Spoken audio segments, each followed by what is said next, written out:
Continuación comentario capítulo 13 al 15. Veamos con más detalle acerca de la purificación de los leprosos. Esta purificación representa la obra redentora de Cristo en su totalidad, es decir, representa la obra de salvación, santificación, consagración y resurrección del creyente. Levíticos 14:4. El sacerdote mandará luego que se tome para el que se purifica 2 avecillas vivas, limpias y madera de cedro, grana e hisopo. Aquí vemos que además de las 2 avecillas se usaba una madera o palo. La grana era el pimiento de tono rojo y el hisopo eran ramas que se adherían al palo y se teñía con el pigmento de color grana. Y esto se utilizaba para rociar y santificar, para consagrar las personas, las cosas o un lugar, como por ejemplo el templo o una casa. Recordemos que la palabra santo significa apartado o separado, es decir, consagrado para Dios. La lepra simboliza el pecado, por lo tanto, este rito simboliza la limpieza y purificación del creyente por medio del sacrificio de Jesús en la cruz, ya que solamente de esta forma podemos tener perdón de pecados, salvación y vida eterna.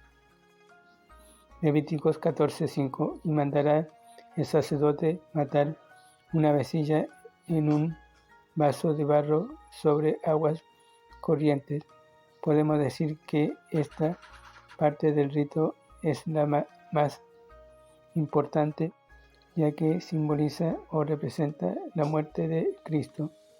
Pero no solo simboliza su muerte en la cruz, sino que también su identificación con los pecadores, es decir, con las personas.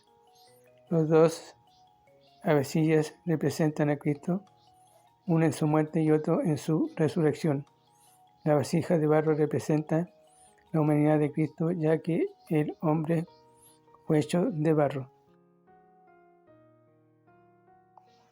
Y la Biblia también compara al hombre con una vasija de barro. Vamos por parte, dijo el carnicero. La ave muerta en la vasija de barro representa la muerte de Cristo en la cruz. Veamos en la palabra de Dios estos aspectos del sacrificio de Jesús.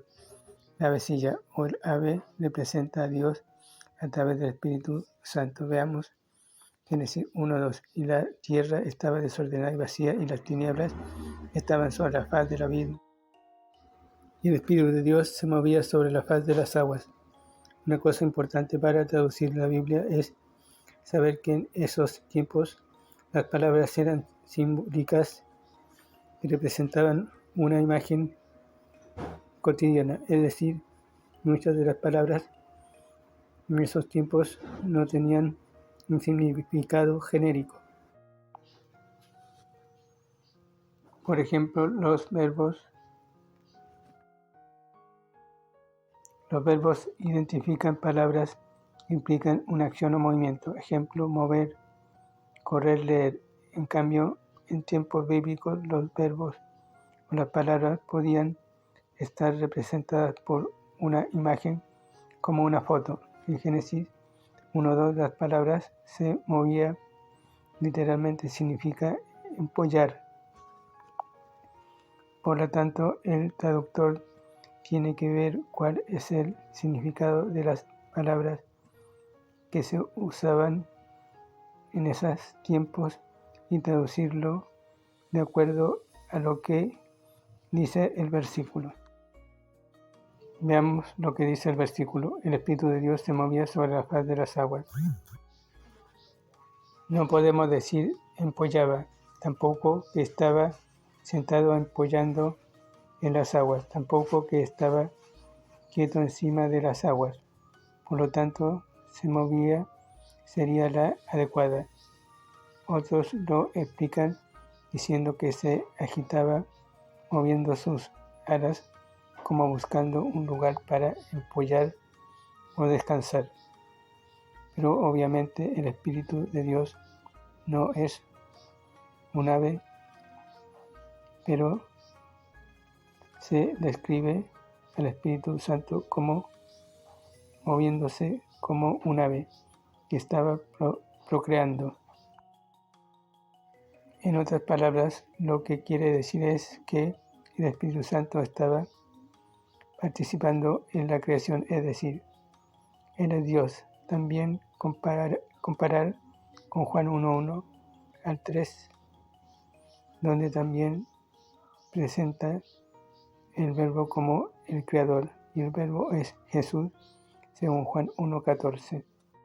Por lo tanto, la vasija representa a Dios en la carne, ya que la vasija de barro representa al hombre, es decir, a Jesús, hombre, o el Verbo hecho hombre.